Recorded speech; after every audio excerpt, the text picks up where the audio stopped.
News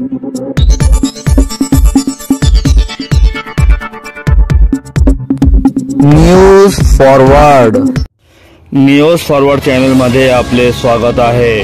आताची सर्वात मोठी ब्रेकिंग। ज्ञानदान करणाऱ्या शिक्षकाच्या हातून घडलेल्या टोकाच्या पावलामुळे शिक्षण क्षेत्रात खळबळ। पहा न्यूज फॉरवर्डची सविस्तर रिपोर्ट। गंगाखेड शहरातील ममता माध्यमिक विद्यालयात माध्यमिक शिक्षक म्हणून कार्यरत मसनाजी सुभाष तुडमे वय 47 या शिक्षकाने पत्नी व मुलीसह मालगाडी खाली जीव देत आपली जीवन यात्रा संपवली। गुरुवारी 28 नोव्हेंबर दुपारी शहरानजीक घडलेल्या घटनेने तालुका हादरला आहे। ज्ञानदान करणाऱ्या शिक्षकाच्या हातून घडलेल्या टोकाच्या पावलामुळे शिक्षण क्षेत्रात एकच खळबळ उडाली आहे। या घटनेबाबत मिळालेली माहिती अशी की गुरुवारी दुपारी 3 वाजता येथील रेल्वे स्थानकाजवळ असलेल्या गोदावरी नदी परिसरात धावत्या मालगाडी समोर झोपून तिघांनी आत्महत्या केली।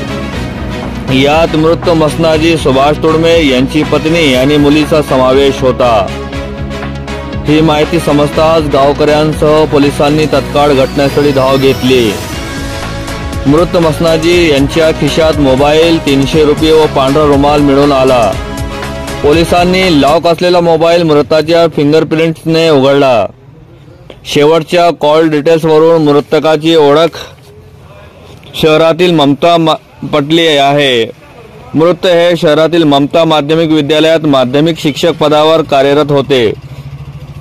शिक्षक मसनाजी सुभाष तुडमे, पत्नी रंजनाबाई तुडमे व मुलगी अंजली अशा तिघांनी सामूहिक आत्महत्या केल्याने घटनेचे गांभीर्य वाढले आहे।